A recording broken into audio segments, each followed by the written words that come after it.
ನಮಸ್ಕಾರ ಸ್ನೇಹಿತರೆ.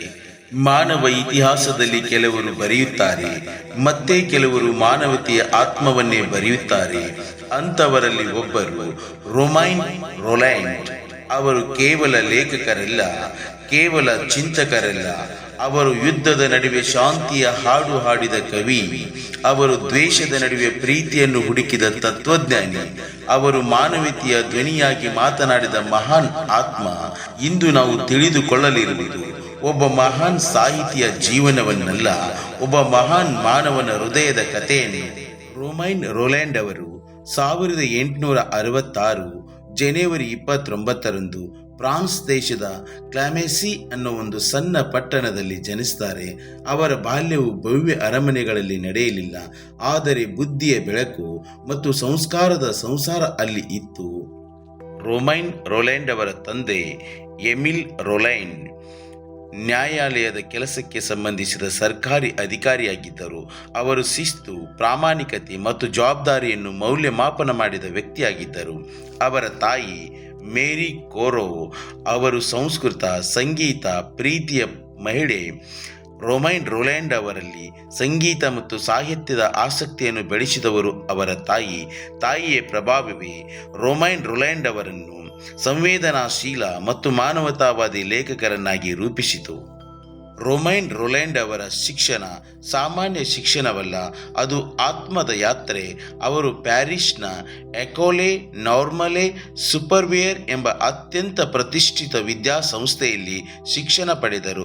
ಅಲ್ಲಿ ಅವರು ಸಾಹಿತ್ಯ ಮಾತ್ರವಲ್ಲ, ಇತಿಹಾಸ, ತತ್ವಶಾಸ್ತ್ರ, ಸಂಗೀತ, ಕಲೆ ಎಲ್ಲವನ್ನೂ ಅರ್ಥ ಮಾಡಿಕೊಂಡರು. ಅವರಿಗೆ ಸಂಗೀತ ಎಂದರೆ ಮನರಂಜನೆ ಅಲ್ಲ, ಅದು ಆಧ್ಯಾತ್ಮಿಕ ಅನುಭವ. ಶಿಕ್ಷಣದ ದಿನಗಳಲ್ಲಿ ಅವರಿಗೆ ಒಂದು ಪ್ರಶ್ನೆ ಕಾಡುತ್ತಿತ್ತು: ಮಾನವನು ಯುದ್ಧವಿಲ್ಲದೆ ಬದುಕಬಹುದೇ? ಪ್ರೀತಿ ಲೋಕವನ್ನು ಉಳಿಸಬಹುದೇ? ಈ ಪ್ರಶ್ನೆಗಳೇ ಅವರ ಸಾಹಿತ್ಯದ ಆತ್ಮವಾಯಿತು. ರೊಮೈನ್ ರೊಲ್ಯಾಂಡ್ ಬರವಣಿಗೆ ಆರಂಭಿಸಿದಾಗ ಅವರು ಪ್ರಸಿದ್ಧಿಗಾಗಿ ಬರೆಯಲಿಲ್ಲ, ಅವರು ಸತ್ಯಕ್ಕಾಗಿ ಬರೆದರು. ಅವರ ಪ್ರಮುಖ ಕೃತಿ ಜೀನ್ ಕ್ರಿಸ್ಟೋಫೆ. ಇದು ಕಾದಂಬರಿ ಅಲ್ಲ, ಇದು ಮಾನವ ಆತ್ಮದ ಮಹಾಕಾವ್ಯ. ಒಬ್ಬ ಸಂಗೀತಗಾರನ ಜೀವನದ ಮೂಲಕ ಅವರು ಹೇಳಿದ್ದು: ಪ್ರತಿಭೆ ನೋವಿನಿಂದ ಹುಟ್ಟುತ್ತದೆ, ಸತ್ಯ ಒಂಟಿತನವನ್ನು ಕೊಡುತ್ತದೆ, ಆದರೆ ಅಂತಿಮವಾಗಿ ಮಾನವತೆಯೇ ಜಯಿಸುತ್ತದೆ. ಈ ಕೃತಿ ಲಕ್ಷಾಂತರ ಯುವಕರ ಹೃದಯಕ್ಕೆ ಧೈರ್ಯ ತುಂಬಿತು.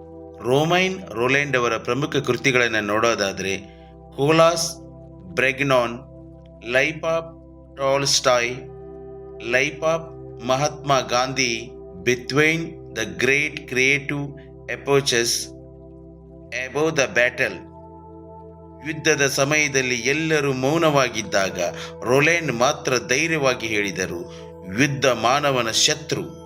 ರೊಮೈನ್ ರೊಲ್ಯಾಂಡ್ ಮಹಾತ್ಮ ಗಾಂಧೀಜಿಯ ಅತಿದೊಡ್ಡ ಅಭಿಮಾನಿ. ಗಾಂಧೀಜಿಯವರನ್ನು ಮಾನವತೆಯ ಜೀವಂತ ರೂಪ ಎಂದು ಕರೆದರು. ಅಹಿಂಸೆ, ಸತ್ಯ, ತ್ಯಾಗ ಇವೆಲ್ಲವನ್ನು ಅವರು ತಮ್ಮ ಜೀವನದಲ್ಲಿ ಅನುಸರಿಸಿದರು. ಮೊದಲ ವಿಶ್ವ ಯುದ್ಧದ ಸಮಯದಲ್ಲಿ ಅವರು ಯುದ್ಧ ವಿರೋಧಿಸಿದ ಕಾರಣ ತಮ್ಮ ದೇಶದಲ್ಲೇ ಟೀಕೆಗೆ ಒಳಗಾದರು. ಆದರೂ ಅವರು ಹಿಂದಿರುಗಲಿಲ್ಲ. ಸತ್ಯ ಒಂಟಿಯಾಗಿರಬಹುದು, ಆದರೆ ಅದು ತಪ್ಪಾಗುವುದಿಲ್ಲ ಎಂಬುದನ್ನು ಅವರು ಬದುಕಿ ತೋರಿಸಿದರು. ರೊಮೈನ್ ರೊಲ್ಯಾಂಡ್ ಅವರಿಗೆ 1915ರಲ್ಲಿ ನೊಬೆಲ್ ಸಾಹಿತ್ಯ ಪ್ರಶಸ್ತಿ ಲಭಿಸಿತು. ಕಾರಣ ಉನ್ನತ ಆದರ್ಶಗಳು, ಮಾನವತೆಯ ಮೇಲಿನ ಅಪಾರ ಪ್ರೀತಿ ಮತ್ತು ಸತ್ಯಕ್ಕಾಗಿ ಧೈರ್ಯದಿಂದ ಬರೆದ ಬರಹಗಳು. ಅವರು ಪ್ರಶಸ್ತಿಯನ್ನು ಸಂಭ್ರಮಿಸಲಿಲ್ಲ, ಅದನ್ನು ಮಾನವತೆಗೆ ಅರ್ಪಿಸಿದರು. ರೊಮೈನ್ ರೊಲ್ಯಾಂಡ್ ಅವರು 1944 ಡಿಸೆಂಬರ್ 30ರಂದು ನಮ್ಮನ್ನು ಅಗಲಿದರು. ರೊಮೈನ್ ರೊಲ್ಯಾಂಡ್ ನಮಗೆ ಕಲಿಸಿದ ಪಾಠ ಒಂದೇ: ಮಹತ್ವ ಶಕ್ತಿಯಲ್ಲಿ ಅಲ್ಲ, ಮಹತ್ವ ಮಾನವತೆಯಲ್ಲಿ, ಮಹತ್ವ ಪ್ರೀತಿಯಲ್ಲಿ.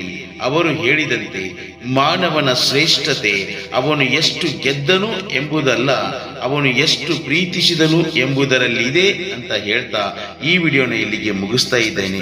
ಮತ್ತೊಂದು ವಿಡಿಯೋದೊಂದಿಗೆ ಸಿಗೋಣ. ಅಲ್ಲಿವರೆಗೂ ಎಲ್ಲರಿಗೂ ನಮಸ್ಕಾರ.